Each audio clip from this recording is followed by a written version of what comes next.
Hello investors, इस video में बात करेंगे एथर एनर्जी का जो 2500 करोड़ का क्यूआईपी हो रहा है उसके बारे में। बेसिकली क्यूआईपी क्या होता है, कंपनी को क्यों जरूरत पड़ती है क्यूआईपी की, एंड एथर एनर्जी के क्यूआईपी के बारे में एज एन इन्वेस्टर अगर आप लोग जो है वो इन्वेस्टेड हो या फिर इस कंपनी को ट्रैक कर रहे हो तो इस डील को कैसे हमको सोचना चाहिए एथर एनर्जी के बारे में। सब कुछ समझ लेंगे इस वीडियो में। सबसे पहले जो क्यूआईपी क्या होता है उसके बारे में बात करेंगे, कौन इसमें यहाँ पे हिस्सा लेता है उसके बारे में बात करेंगे। देन एथर एनर्जी को क्या जरूरत पड़ गई क्यूआईपी की उसके बारे में बात करेंगे, और ये पैसा कहाँ पे लगने वाला है वो सारी चीजें इस वीडियो में डिस्कस करेंगे। ठीक है, दोस्तों सबसे पहले बात करते हैं। मेरी हैंड राइटिंग खराब है तो वो तो सबसे पहले ही मैं आप लोगों से क्षमा चाहूंगा उसके लिए, तो ठीक है। और मैंने वीडियो को रॉ रखने की कोशिश की है ताकि आप लोगों को मैं अच्छे से समझा पाऊँ। ठीक है, वो पहले से इंफॉर्मेशन मौजूद होती है तो अच्छे से समझा नहीं पाते। ठीक है, लेकिन मैंने इस वीडियो को थोड़ा सा रॉ बनाने की, क्योंकि मेरी जल्दी भी थी इस वीडियो को बनाने की, क्योंकि इन्फॉर्मेशन दिमाग में रख के मजा नहीं आता, फिर लोगों के साथ शेयर करो तो ही मजा आता है। ठीक है, तो सबसे पहले बात करते हैं यहाँ पे दोस्तों के क्यूआईपी क्या होता है। ठीक है, तो क्यूआईपी को बोलते हैं दोस्तों यहाँ पे क्वालिफाइड इंस्टीट्यूशनल प्लेसमेंट। ये बेसिकली जो है वो एक तरीके का आईपीओ प्रोसेस ही होता है। जैसे आईपीओ लेके आता है कंपनी उसी तरीके से क्यूआईपी लेके आता है जब पैसों की इनको जरूरत पड़ती है। आईपीओ में क्या होता है, सबके लिए ओपन होता है, रिटेलर्स भी उसमें हिस्सा ले सकते हैं, लाइक म्यूचुअल फंड्स भी हिस्सा ले सकते हैं, एंकर इन्वेस्टर्स भी वहां पे हिस्सा ले सकते हैं। लेकिन क्यूआईपी में क्या होता है, क्यूआईपी में सब लोग हिस्सा नहीं ले सकते। कौन कौन हिस्सा ले सकता है, तो म्यूचुअल फंड हिस्सा ले सकते हैं। ठीक है, फिर पेंशन फंड यहाँ पे हिस्सा ले सकते हैं, फिर जो यहाँ पे इंश्योरेंस कंपनीज होते हैं वो हिस्सा ले सकते हैं। देन अगर बात करें तो लाइक इंडिविजुअल तौर पर कोई हिस्सा नहीं ले सकता। इसमें जो हिस्सा ले सकते हैं उसको बोलते हैं दोस्तों यहाँ पे क्यूआईबी। ठीक है, क्यूआईबी को बोलते हैं यहाँ पे क्वालिफाइड इंस्टीट्यूशनल बायर्स। ठीक है, इनको बोलते हैं क्वालिफाइड इंस्टीट्यूशनल बायर। वर्ड से ही पता चलता है, क्वालिफाइड होते ये इंस्टीट्यूशंस होते हैं और बाय करते हैं, उसकी वजह से यहाँ पे इनको बायर्स बोलते हैं। ठीक है, तो इसके अंदर जो हिस्सा ले पाते हैं, म्यूचुअल फंड ले पाते हैं, जो पेंशन फंड होते हैं वो हिस्सा ले पाते हैं, इंश्योरेंस कंपनीज हिस्सा ले पाते हैं, और उसके अलावा कुछ और भी इंस्टीट्यूशंस होते हैं जो इसमें हिस्सा ले पाते हैं। ठीक है, तो क्यूआईपी का होपफुली आप लोगों को जो है वो हम समझ में आ गया होगा कि जब कोई भी कंपनी को पैसे की जरूरत पड़ती है तो वो जैसे आईपीओ आता है उसी तरीके से यहाँ पे ये लोग क्यूआईपी करते हैं, जहाँ पे लोग इक्विटी को डिल्यूज करते हैं और वो इक्विटी देते हैं यहाँ पे ये जो बायर्स होते हैं इंस्टीट्यूशनल उनको, और उसके बदले यहाँ पे इनको पैसे मिलते हैं, कैश मिलता है, जो कि कंपनी के बैलेंस शीट में ऐड होता है। उस कंपनी को जो है उस कैश को कंपनी यहाँ पे अलग अलग तरीके से यूज कर सकती है। जैसे किसी को नया प्लांट कहीं पे लगवाना है तो उसके लिए यूज कर सकती है कंपनी। अगर किसी को डेट यहाँ पे ज्यादा है कंपनी के ऊपर, उस डेट को कम करना है, रीपेमेंट करना है, तो उसके ऊपर यहाँ पे बैलेंस शीट को मजबूत करने के लिए यहाँ पे क्यूआईपी होता है। उसके अलावा लाइक और बिजनेस के पर्पज होते हैं, उसके लिए अगर पैसों की जरूरत कंपनी को पड़ गई तो वो क्यूआईपी लाते हैं। क्यूआईपी के जरिए यहाँ पे जो इंस्टीट्यूशनल बायर्स होते हैं उनको यहाँ पे इक्विटी डिल्यूज करके यहाँ पे इक्विटी बढ़ा के उनको देते हैं, एंड उसके बदले यहाँ पे इनको इंस्टीट्यूशनल जो है वो यहाँ पे पैसे देते हैं। ठीक है, तो ये होगा यहाँ पे सिंपल सा जो है वो क्यूआईपी का इंफॉर्मेशन। होपफुली आप लोगों को समझ में आ रहा होगा। मैं सबसे मतलब मैं वापस से एक बार फिर से समझाता हूँ। क्यूआईपी एक तरीके का आईपीओ प्रोसेस ही होता है। आईपीओ में क्या होता है, पहली बार जब कंपनी लिस्टेड होती है तब लेके आती है और सबके लिए ओपन होता है। क्यूआईपी जो ऑलरेडी एग्जिस्टिंग कंपनी है, लिस्टेड है, उसके लिए होता है, जिसको बोलते हैं क्वालिफाइड इंस्टीट्यूशनल प्लेसमेंट। और इसमें होता क्या है कि कंपनी जो है वो इक्विटी को डिल्यूज करती है और वो देती है इंस्टीट्यूशनल बायर्स को। यहाँ पे रिटेलर्स, हम जैसे आम नागरिक यहाँ पे जो है वो हिस्सा नहीं ले सकते। इसमें सिर्फ यहाँ पे क्यूआईबी मतलब क्वालिफाइड इंस्टीट्यूशनल बायर्स जो होते हैं वो यहाँ पे इसमें हिस्सा ले पाते हैं। और ये आता कैसे मतलब किस पर्पज से, तो किसी को अगर किसी कंपनी को प्लांट लगाना है, कहीं पे डेट रीपेमेंट करना है, या फिर कहीं काफी ज्यादा और पर्पज होते हैं, उसके लिए यहाँ पे क्यूआईपी रेज कंपनी करती है, जिसमें इक्विटी यहाँ पे डिल्यूज करके कैश जनरेट करते बैलेंस शीट में ऐड करती है। ठीक है, तो ये होगा यहाँ पे सिंपल सा क्यूआईपी और क्यूआईबी क्या होते हैं उसका इंफॉर्मेशन। स्टिल इसमें कोई कंफ्यूजन है तो बताइएगा, मैं कमेंट्स के अंदर आपको मतलब आंसर दे दूंगा। अब बात करते हैं दोस्तों यहाँ पे एथर एनर्जी के बारे में। ठीक है, एथर एनर्जी ने 2500 करोड़ का यहाँ पे जो है वो क्यूआईपी किया है। और क्यों किया है, तो भाई इनको यहाँ पे अपना नया प्लांट लगाना है और अपनी जो एग्जिस्टिंग कैपेसिटी है उसको डबल से ज्यादा एक्सपांड करना है।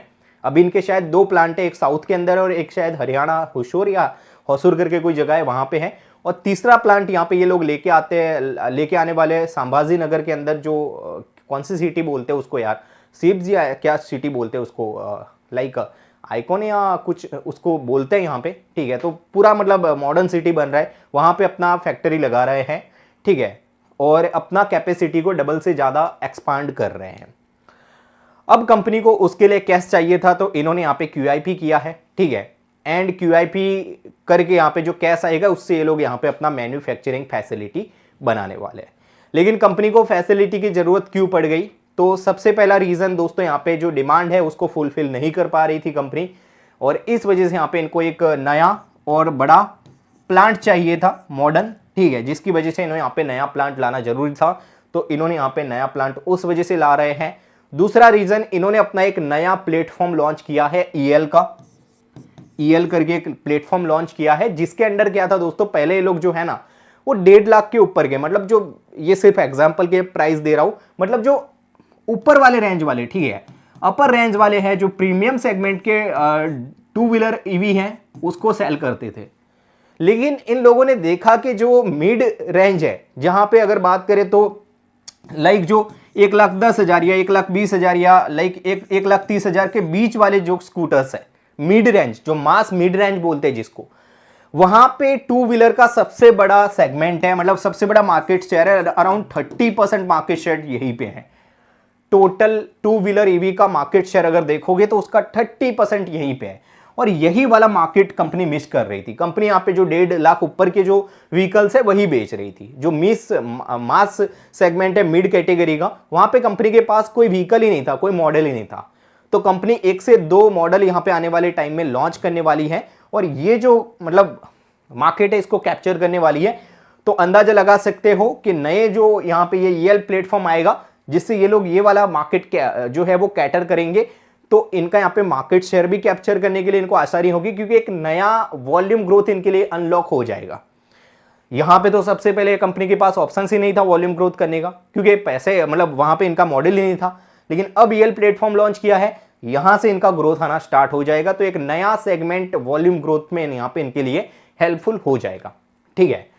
तो इस वजह से यहाँ पे इन लोगों को जो है वो लाइक एक नया प्लेटफॉर्म भी लॉन्च किया इन्होंने, प्लस यहाँ पे जो एग्जिस्टिंग डिमांड थी उसको भी ये लोग फुलफिल नहीं कर पा रहे थे। तो नया प्लांट बनाना था, पैसे थे नहीं, बैलेंस शीट को मजबूत कैसे करें, क्योंकि ये प्रॉफिटेबल कंपनी तो है नहीं, ठीक है, कि आप लोग यहाँ पे प्रॉफिट से या फिर जो इंटरनल एक्रूवल्स है उससे यहाँ पे एक्सपेंशन कर सकते हो, या फिर नए स्टोर्स ओपन कर सकते हो, या फिर मैन्युफैक्चरिंग प्लांट्स ओपन कर सकते हो। तो इन्होंने क्या किया, QIP रेज किया, जिससे कैश आएगा इनको, उस कैश से ये लोग यहाँ पे प्लांट बनाएंगे, ठीक है। और उस प्लांट के अंदर EL प्लेटफॉर्म जो एग्जिस्टिंग लाइक चीजें हैं, जो डिमांड है उसको भी फुलफिल करेंगे।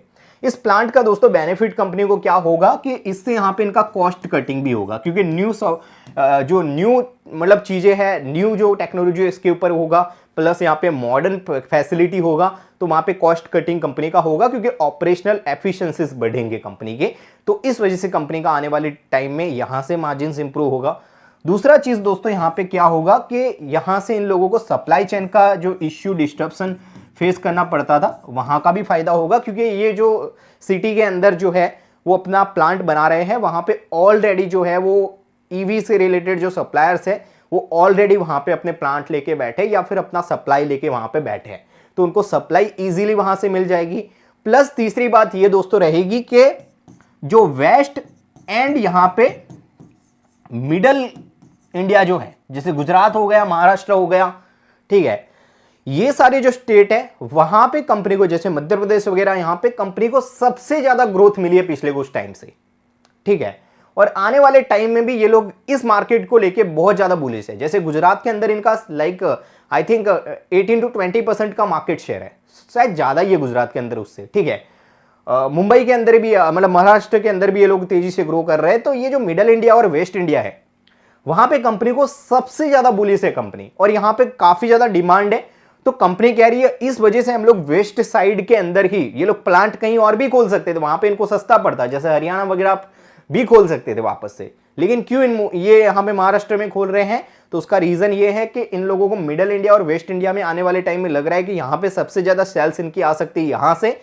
तो दैट्स वाई दोस्तों यहां पे जो है वो कंपनी यहां पे इस जो मतलब डिमांड है उसको कैटर करने के लिए और लॉजिस्टिक कॉस्ट इनका देखो वेस्ट, मतलब मुंबई और गुजरात का जो भी यहाँ पे लाइक सप्लाई होगा या फिर मतलब जो भी वहाँ पे लॉजिस्टिक होगा इनका कम रहेगा, क्योंकि मुंबई के अंदर ही इनका प्लांट रहेगा, वहीं से इन लोगों को शोरूम में यहाँ पे बाइक्स वगैरह भेजने होंगे अपने स्कूटर्स, तो सस्ता पड़ेगा इनको, लॉजिस्टिक्स आगे जाके यहाँ पे सस्ता पड़ेगा। ठीक है, तो इस वजह से कंपनी का यहाँ पे प्रॉपर एक प्लानिंग है, क्योंकि उन्होंने यहाँ पे महाराष्ट्र के अंदर ही अपना फैसिलिटी ओपन किया। ठीक है, एंड दूसरी बात ये भी है दोस्तों कि आगे यहाँ पे अगर देखोगे एक न्यूज और भी आपको सुना देता हूँ, जो ये दिल्ली गवर्नमेंट का हो गया, हरियाणा गवर्नमेंट का जो रूल आया कि अब यहाँ पे आप पेट्रोल व्हीकल्स आगे जाके नहीं खरीद सकते, तो उससे ईवी का डिमांड बढ़ेगा। दिल्ली के अंदर ऑलरेडी इनका 6 से 7 शायद शोरूम्स है। ठीक है, तो अलग अलग अगर देखोगे तो हर जगह डिमांड आने वाले टाइम में बढ़ने वाला है, और आप सिर्फ वेट करके नहीं बैठ सकते कि डिमांड बढ़ने वाला है, डिमांड आएगा तब हम लोग अपने कैपेसिटी को तैयार रखेंगे। नहीं, आपको एडवांस में कैपेसिटी को तैयार रखना पड़ेगा। तो ये एक स्ट्रैटेजिक मूव है, और ऑफ कोर्स यहाँ पे QIP अच्छा है ओवरऑल बेस पर देखे तो, लेकिन एग्जीक्यूशन कैसा है वो तो हमको ट्रैक करना ही पड़ेगा। इसका मतलब ये नहीं कि कल को जाके आप एथर एनर्जी का शेयर खरीद लो। ठीक है, क्योंकि हमको कंटिन्यू देखना पड़ेगा दोस्तों आगे जाके किस तरीके से एग्जीक्यूशन करता है, ये जो QIP रेज किया वहां से जो कैश आता है कंपनी को, वो किस तरीके से यहाँ पे प्लांट को ऑपरेशनल करते हैं आगे जाके, एंड आगे जाके यहाँ पे ट्रैक करेंगे कंटिन्यू। Q1 के अंदर यहाँ पे QIP से रिलेटेड और भी इंफॉर्मेशन हमारे पास आएगी, एथर एनर्जी के कौन कॉल्स थे, तो वो भी आपके साथ शेयर करेंगे और नंबर्स भी डिस्कस करेंगे। ठीक है, बाकी वीडियो दोस्तों आपको कैसा लगा, ऐसा रॉ फॉर्मेट में वीडियो मैंने बनाया पहली बार, तो कैसा लगा है आपको मेरे को जरूर रिव्यू दीजिएगा कॉमेंट्स के अंदर। और आगे ऐसे छोटे छोटे टॉपिक्स जैसे GSM फॉइल्स के आज नंबर्स आए, बहुत अच्छे नंबर्स है, लेकिन क्यों मैं कभी भी GSM फॉइल्स के अंदर इन्वेस्ट नहीं करूंगा, वो वीडियो अगर आपको चाहिए तो भी बता सकते हो, मैं बनाऊंगा तो वैसे भी। ठीक है, तो कमेंट्स के अंदर बता दीजिएगा, मैं डेफिनेटली उसके ऊपर भी वीडियो बनाने का सोच रहा हूँ। लेकिन ये स्टाइल कैसा लगा आपको और PPT वाला स्टाइल कैसा लगता है, दोनों में क्या डिफरेंस है आपको, वो जरूर मेरे को रिव्यू जरूर दीजिएगा कॉमेंट्स के अंदर। एंड ओवरऑल वीडियो हेल्पफुल रहा है तो लाइक कर दीजिएगा और सब्सक्राइब जरूर कर लीजिएगा नए हो तो। ठीक है, बाकी मिलते हैं नए वीडियो में। Thanks for the watching.